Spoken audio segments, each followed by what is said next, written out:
That's better, yeah. Think on the average about 20 to 30% jumps in terms of lightness.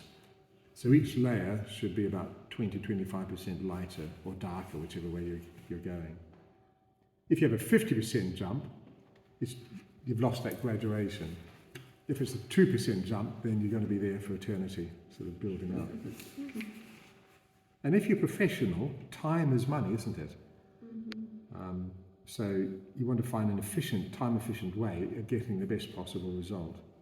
So part of that is getting a brush that's the right size for the job. So there's no distinction here apart from indicating a little bit of that. All the rest is just one, aiming for the unison. Sorry, what were you indicating a little bit of? Just a little bit there. No, that's just a fairly simple curve, isn't it? Here I'm indicating a little bit, 1, 2, 3, by the outline. Down here, it's more straightforward. Watch out, as you progress, you've got to watch out for little subtleties. So some of you are making that just a simple curve, but you see it ends up vertically. It's curvy there, then it changes angle there and goes straight up. So very often, you're looking for a combination of straight and curve. If it's all curvy, it's too soft and mushy. If it's all straight, it's too angular. So always look for a combination of roundness. So why don't you do that bag? Sorry, under the eye. Why don't I will, yeah. Oh yeah. Oh, you do, right? Yeah. Okay. I just wanted to do the big area before it dried. Sorry.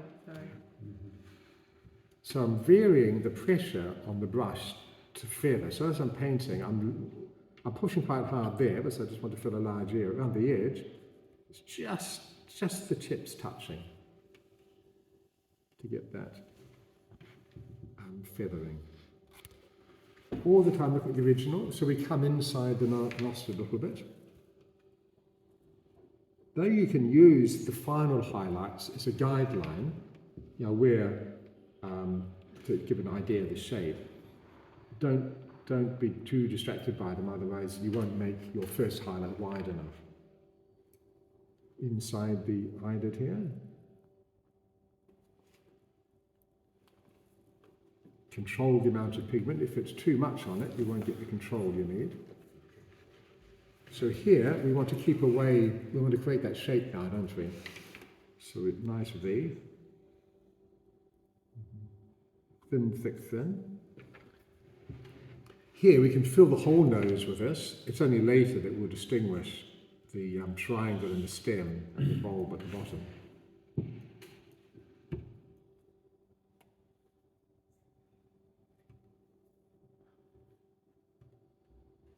This is distinct from that, isn't it? There's no bridge. Here there is a bridge.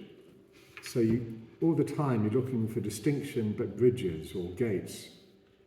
As you progress, there'll be less than these gates. There's no gate between that highlight and that, is there?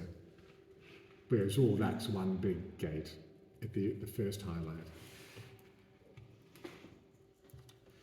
Hopefully that little streak there can be covered up by this. So in terms of translucency, I would say this is about 50% translucent, this layer. So you want a relationship with what's below, but on the other hand, it's got to be opaque enough so you can see where you're going. If it's too watery, you just end up with something more